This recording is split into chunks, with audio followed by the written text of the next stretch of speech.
Alright, welcome to episode 7 of Missile Industries e30 m30 track day missile build. Now, recently I replaced the fan controller switch in my Ford Falcon over there with a new Davies Craig one, and as it turns out it was the relays that were the problem, so I'm going to put this old fan controller module into my e30, which I currently operate manually with a switch, because this car doesn't deserve nice things. So this car currently has a switch on the dash that controls the fan, and the switch runs through that temperature sensor there. That temperature sensor opens up and then stays open, so I've been modulating it with the switch on the dash, and you can't get these anymore. These are a discontinued thermal switch through BMW, so I haven't bothered chasing up a replacement one, and the other ones on the radiator turn on at far too high a temperature. So I will deploy this adjustable one over here in this radiator hose, and then mount this somewhere, extend the wires from here over to there, run the car up to temperature and see if it works, because this is only on a single fan and it's already on a relay circuit, which it hasn't had any dramas with since I modified it, so fingers crossed it works. Alright, I have mounted the sensor in the top radiator hose, made a nice mess of that, and now the switch is dangling in space.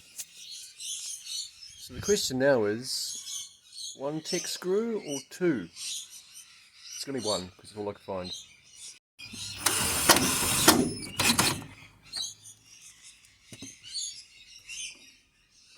Lovely! Now, while I do the wiring, I'll let the car warm up to temperature and see if this second-hand switch still works.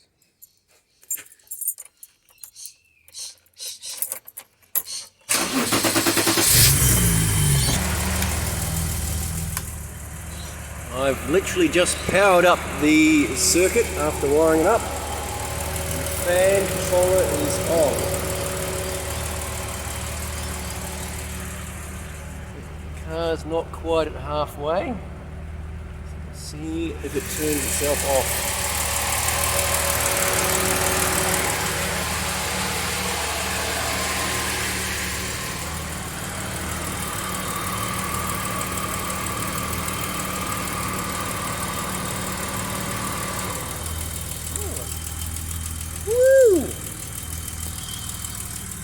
Looks like the fan controller still works.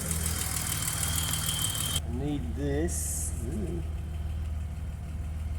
I need this to get just above the halfway before it turns on, so it doesn't cool the motor down too much.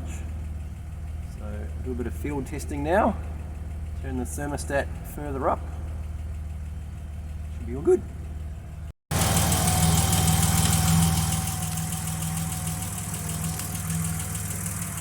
Fan just turned itself off again, slightly higher setting.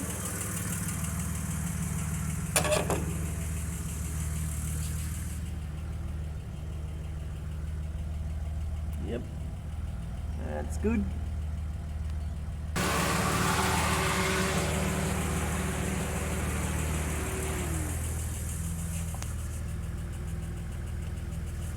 Mint!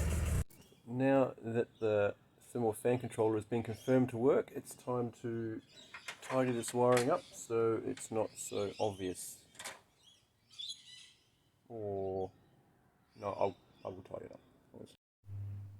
Okay, as tempting as it was to run the brown wires directly across the top of the radiator support panel there over to the existing wiring, I thought it'd be prudent to run it down in front of the radiator through the bumper support panel,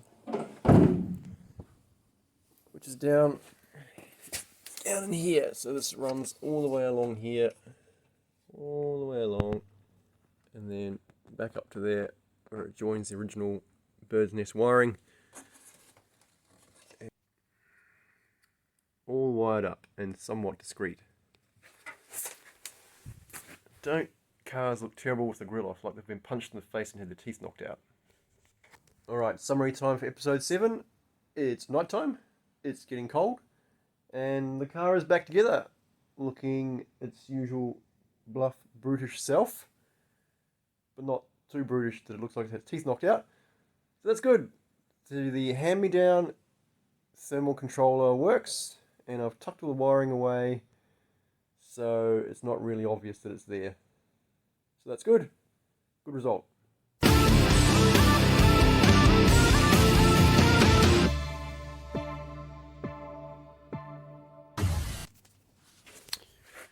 Okay, fine. 2 tech screws it is.